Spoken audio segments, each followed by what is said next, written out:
Ada salah satu kebiasaan yang ditemui pada penduduk yang tinggal di sekitar Kepulauan Solomon yang letaknya di Pasifik Selatan, yakni meneriaki pohon. Untuk apa? Kebiasaan ini ternyata mereka lakukan apabila terdapat pohon dengan akar-akar yang sangat kuat dan sulit untuk dipotong dengan kapak. Inilah yang mereka lakukan. Jadi tujuannya supaya pohon itu mati. Caranya adalah beberapa penduduk yang lebih kuat dan berani akan memanjat hingga ke atas pohon tersebut. Lalu ketika sampai di atas pohon, dengan penduduk yang ada di bawah pohon, mereka berteriak sekuat-kuatnya kepada pohon tersebut. Mereka lakukan teriakan ini berjam-jam selama kurang lebih 40 hari, dan apa yang terjadi sungguh menakjubkan. Pohon yang diteriaki itu perlahan-lahan daunnya mulai mengering. Setelah itu dahan-dahan juga mulai rontok dan perlahan-lahan pohon itu akan mati, dan dengan demikian mudahlah untuk ditebang. Kalau kita perhatikan apa yang dilakukan oleh penduduk primitif ini sungguhlah aneh,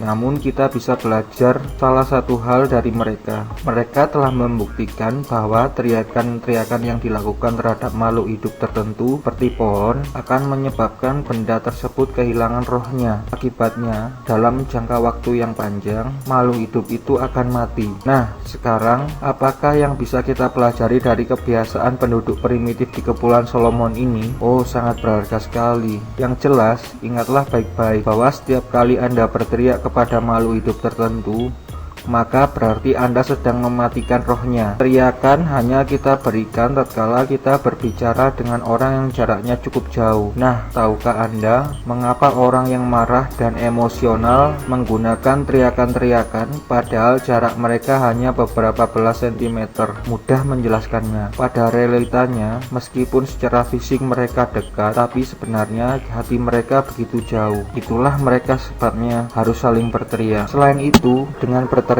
tanpa sadar, mereka pun mulai berusaha melukai serta mematikan roh pada orang yang dimarahi tersebut. Perasaan-perasaan dendam, benci, atau kemarahan yang dimiliki, kita berteriak karena kita ingin melukai, kita ingin membalas. Jadi, mulai sekarang ingatlah selalu, jika kita tetap ingin roh orang yang kita sayangi tetap tumbuh dan berkembang dan tidak mati, janganlah menggunakan teriakan-teriakan. Tapi sebaliknya, apabila Anda ingin segera membunuh roh pada orang lain atau roh pada hubungan Anda, selalulah berteriak. Hanya ada dua kemungkinan balasan yang Anda akan terima. Anda akan semakin dijauhi ataupun Anda akan mendapat teriakan balik sebagai balasannya. Saatnya sekarang kita coba menciptakan kehidupan yang damai tanpa harus berteriak-teriak untuk mencapai tujuan kita.